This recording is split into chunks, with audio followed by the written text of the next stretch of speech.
তো আমরা ভগবদ গীতার বিষয়ে ধারাবাহিকভাবে আলোচনা করতেছি। তো আজকে হচ্ছে বিশদ যুগের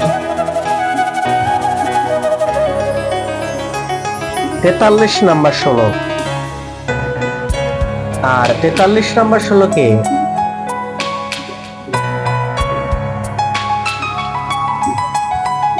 ভগবান কৃষ্ণকে অর্জুন প্রশ্ন করবেন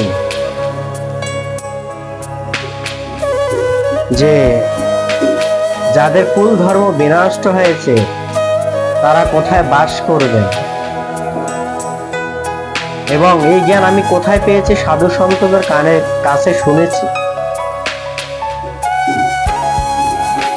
এখান থেকে আমরা বুঝতে পারবো যে অর্জুন যে ভগবত তত্ত্ব জ্ঞানী ব্যক্তি ছিলেন, এটা আমরা বুঝতে পারি,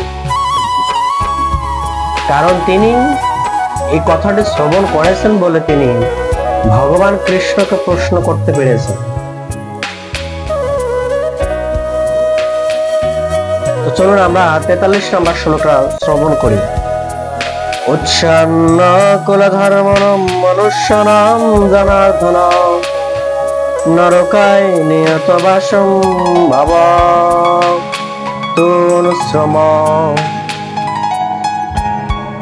অর্জুন বললেন, হে জনার্দন, আমি পরম্পরাক্রমে শুনেছি যে যাদের কুল ধর্ম বিনষ্ট হয়েছেন তাদের নিয়ত নরকে বাস করতে হয়। এখানে অর্জুন কি বললেন? হে জনার্দন, জনার্দন মানে কি? ভগবান কৃষ্ণ। তিনি কৃষ্ণকে বলছেন, আমি শুনেছি। কি শুনেছি? পরম্পরাক্রমে যে যাদের কুল ধর্ম বিনষ্ট হয়েছেন তাদের নিয়ত নরকে বাস করতে হয়। তো আমাদের এখানে একটা শিক্ষা, কি শিক্ষা?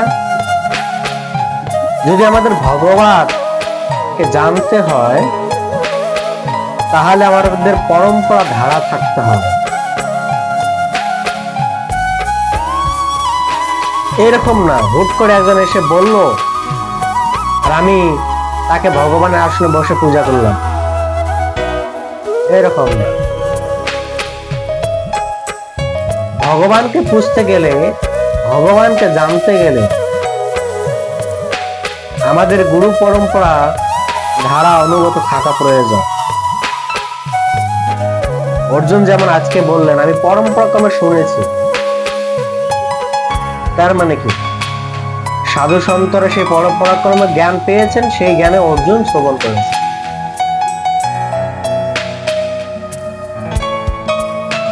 এই পরম্পরা ভগবদ গীতা সে ভগবান 4th অধ্যায় সেই কথাই বলছেন, এবং পরম্পরা প্রাপ্ত ইমাম রাজস্ব বিদরম।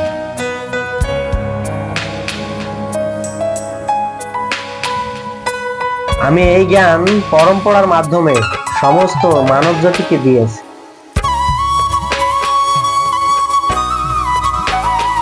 তো আমাদের ভগবদ গীতার জ্ঞান যদি অধ্যয়ন করতে হয় বা হৃদয়ঙ্গম করতে হয় তাহলে আমাদের পরম্পরা ধারা থাকতে হবে। সাধারণ দৃষ্টান্ত, এখানে একটা সন্তান যদি ভালো লেখাপড়া করতে চায় তাহলে সে কি করতে পারে? সে কোনো প্রাইভেট টিচার ধরলো না, কোনো কিছু ধরলো না, সে হুট করে কি সে লেখাপড়া করতে পারে? পারে না। কেন পারে না? কারণ সেরকম তার ক্ষমতা নেই, সেরকম তার জ্ঞান নেই যে সে আয়ত্ত করতে পারবে।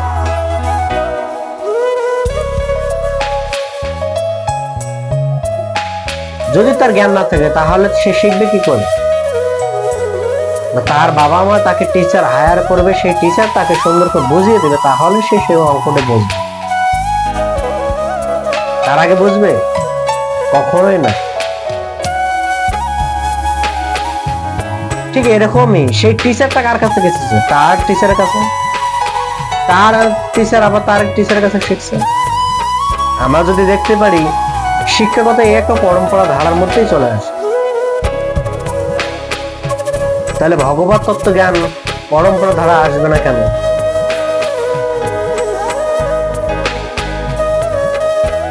দুটাই হচ্ছে জ্ঞান, একটা হচ্ছে জড় জ্ঞান আর একটা হচ্ছে পারমার্থিক জ্ঞান। জ্ঞানের তো তফাৎ আছে। জড় জ্ঞানে যদি টিচার লাগে তাহলে পারমার্থিক জ্ঞানে টিচার লাগবে না, অবশ্যই লাগবে টিচার। পারমার্থিক জ্ঞান হায়ার করতে গেলে আমাদের গুরু গ্রহণ করা প্রয়োজন, আর গুরু পরম্পরার মাধ্যমে এটা জ্ঞান আমি আয়ত্ত করতে পারি। ভগবদ গীতা আনলাম, বাসায় পড়লাম, কিছুই বুঝবো না ভগবদ গীতা। Thank you. তার জন্য স্কুল কলেজে যেতে হবে। നന്ദി രാജേഷ് ചേർത്തല. শিলা প্রভুপাদ তিনি വീണ്ടും তার সোসাইটিতে দিয়েছেন গীতা সারতত্ত্ব কোর্স, ভক্তি শাস্ত্রী, বিভিন্ন কোর্স দিয়েছেন তিনি। কারণ আমরা কলিযুগের মানুষ এই জ্ঞান হৃদয়ে ধারণ করতে পারবো না, শ্রবণ করে কিছু আয়ত্ত করতে পারবো, কিছু বুঝবো, নচেত এটা বোঝা সম্ভব না। সেখানে শিলা প্রভুপাদ এই শ্লোকের তাৎপর্য বলছেন যে অর্জুন মূর্খ ছিলেন না, তিনি ছিলেন জ্ঞানী। তিনি যে যুক্তি উপস্থাপন করেছেন তার নিজের অভিজ্ঞতা না, অঙ্করন্ত তিনি সাধু সন্তদের মাধ্যমে শ্রবণ করে এরকম যুক্তি উপস্থাপন করেছেন। নিজের মন গড়া কোনো এই যুক্তি তিনি ভগবানের কাছে উপস্থাপন করেননি, কারণ তিনি সাধু সন্তদের কাছে এই কথা শুনেছেন বলে তিনি এই তত্ত্বজ্ঞান ভগবানের কাছে প্রশ্ন করেছেন। ঠিক এরকমই আমাদের যদি জ্ঞান আয়ত্ত করতে হয় তাহলে আমাদের শুনতে হবে, বেশি করে সাধু সন্তদের কাছে ভগবত তত্ত্ব জ্ঞান শ্রবণ করতে হবে। তাহলে না আমার হৃদয়ে প্রশ্ন আসবে। যদি আমি নাই শুনি তাহলে আমি প্রশ্ন করবো কি করে, ধর্ম সম্বন্ধে জানবো কি করে? বারবার বলা হচ্ছে প্রশ্ন জিজ্ঞাসা করতে হবে। এই জন্য আমাদের মনে রাখতে হবে ধর্মতত্ত্ব জ্ঞান যদি জানতে হয়, ভগবানকে জানতে হয়, তাহলে ভগবান সম্বন্ধে তার প্রতিনিধির কাছে আমাদের তার তত্ত্ব সম্বন্ধে আমরা প্রশ্ন করতে পারি, তাহলে ভগবানকে জানা যায়। আজকের আলোচনা সেটাই শিক্ষা দিচ্ছে। যাদের কুল ধর্ম বিনষ্ট হয় তারা নিয়ত নরকে বাস করে। কুল ধর্ম মানে কি? যে পরিবারে ধর্ম থাকে না সে পরিবারে তো নরকে নিয়ত বাস করে। সে পরিবার কখনো ভগবত ধামে যেতে পারে? কখনোই পারে না। এই জন্য যে পরিবারে একজন কৃষ্ণ সন্তান উৎপাদন হয়েছেন সেই পরিবারের ভাগ্যবান, সেই পরিবারকে বরঞ্চ সেই সন্তানকে ধন্যবাদ দেওয়া উচিত। কেননা সেই সন্তানের মাধ্যমে 21 কুল পরিবার উদ্ধার হতে পারে।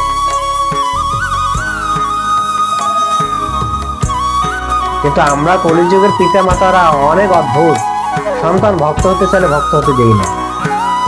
চোর হবে সেটা ঠিক আছে, সেটা তো আমি খুশি, সাধু হলে চলবে। এই হচ্ছে অবস্থা কলিযুগের মানুষের।